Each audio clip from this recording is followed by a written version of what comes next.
महाराष्ट्र भूषण अभियानाचे सम्राट अशोक सराफ यांना पद्मश्री पुरस्कारांची घोषणा झाली। हा आनंद प्रत्येक मराठी कलावंतांचा आणि मराठी प्रेक्षकांचा आहे अशी भावना ज्येष्ठ अभिनेते अशोक सराफ यांनी व्यक्त केली आहे। जशी एक्सक्लुझिव्ह बातचीत केली आमचे प्रतिनिधी श्रेयस सावंत। आनंद आणि हर्ष हे दोन शब्द जरी सारखे असतील तर जेव्हा ते दोन्ही एकत्र होतात ना याचा आनंद फार मोठा असतो आणि तो आज संपूर्ण मराठी प्रेक्षकाला, मराठी सिनेसृष्टीला आणि अशोक सर यांचे फॅन्स झालेले। अशोक सर खूप खूप स्वागत आहे। म्हणजे महाराष्ट्र भूषण अशोक सराफ आपल्यासोबत आहे, आता आपण म्हणूया पद्मश्री अशोक सराफ आपल्यासोबत आहेत। सर, पद्मश्री फार मोठा मान, बहुमान।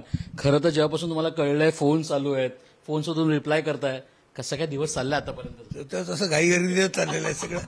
याची कल्पना होतीच मला, कारण महाराष्ट्र भूषणच्या वेळेला पण हेच झालं होतं। जनरली काय येतं माहिती, माझं फॅन म्हणून मला इतके लोक माझ्या बरोबर आहेत ना की त्यांना मला फोन केल्याशिवाय राहत नाही, फोन उचलल्याशिवाय राहत नाही, असं होतंय। त्यामुळे फोन कंटिन्युअसली चालू होता। पण हे लोकांचं जे काय प्रेम दिसतं ना मला, ते काय म्हणजे वादातीत आहे, कुठल्या कुठे का त्याला काय भेद नाही। त्यामुळे मला जास्ती आनंद झालाय की त्यांना माझा आनंद होतोय तो। पण कुठे ना कुठे कुठलाही पुरस्कार जेव्हा मिळतो तो बहुमानच असतो। महाराष्ट्र भूषणच्या वेळी तुमच्या डोळ्यात ते आनंद दिसला, आज पद्मश्री हा खूप मोठा सन्मान आहे, काय सांगाल? खरं आहे, हा मोठ्या याच्यावरच आहे।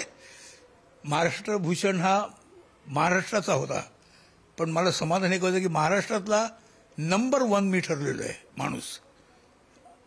म्हणजे मला ठरायचं नव्हतं पण ठरलेलो आहे मी। म्हणजे आणि त्याच्यात मला दुसरं समाधान म्हणजे PL देशपांडे, लता मंगेशकर, आशा भोसले त्यांच्यानंतर मला मिळतात।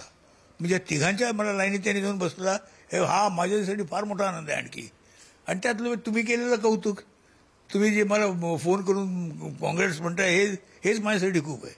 पण ना अशोक सर, या सगळ्यांनुसार पद्मश्री जेव्हा घोषित झाला किंवा जेव्हा त्याची घोषणा झाली त्यापासून जे रिॲक्शन्स मिळत आहेत तुम्हाला, हा आनंद डायजेस्ट होतोय की हा आनंद डायजेस्ट व्हायला अजून 1 महिनाभर लागेल?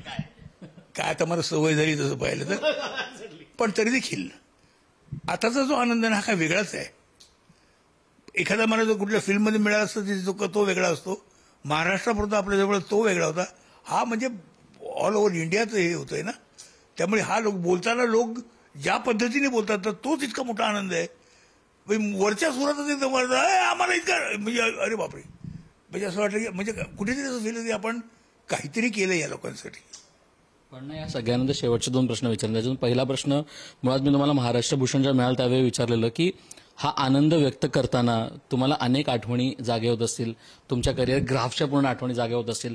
आज पद्मश्री मिळताना कोणकोणत्या आठवणी अशा पटकन अशा जागे होत आहेत संपूर्ण तुमच्या पहिल्या दिवसापासून आतापर्यंतच्या?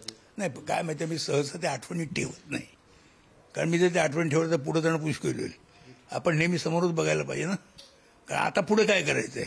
आता सुद्धा काय पद्मश्री मिळाली आहे, पुढे काय हा प्रश्न राहतोच निरुत्तरित। हा ऍक्च्युअली असतोच तो। मग आता तो बघू ना, तो म्हणजे तो काय, मी असं म्हणत नाही तो होईल म्हणून, पण आपण तर ट्राय करायला पाहिजे। म्हणजे प्रयत्न सुरू आहेत आणि सुरू राहणार आहे। काय मी सुरू आहे म्हणून तर आता मी एक नवीन सिरियल करतोय, त्याच्यानंतर आता मी परत एक जर फिल्म मिळेल तर मी फिल्म मी कमी केल्या तर पण फिल्म मिळेल तर ती पण करणार। क्या बात आहे। आज खरं तर महाराष्ट्राला आनंद होतो। अनेक दिवसांपासून, अनेक वर्षांपासूनची ही खरं तर चर्चा होती। दरवेळी जेव्हा पद्म पुरस्कार घोषित व्हायचे तेव्हा खूप सारे सिनियर पत्रकार असतील, कलाकार असतील, अशोक सरांना मिळाला हवं, अशोक सरांना मिळाला हवं। तुमच्यापर्यंत पण ही गोष्ट पोहोचलीच असेल कधी कधी। तुम्ही दरवेळी शांत राहायचं, तुम्ही बोला मला काय माहिती कोण काय बोलताय, पण कुठे ना कुठे हा आनंद जेव्हा आज होतोय तुम्हाला, हा त्यांचा सुद्धा आनंद आहे, हा मराठी सिनेमाचा आनंद आहे। निश्चित आहे, ज्या पद्धतीने ते बोलतात त्याच्यावर मला निश्चित वाटतं की हा त्यांचा आनंद आहे, आणि ज्यात त्यांचा आनंद आहे तर माझा आनंद आहे।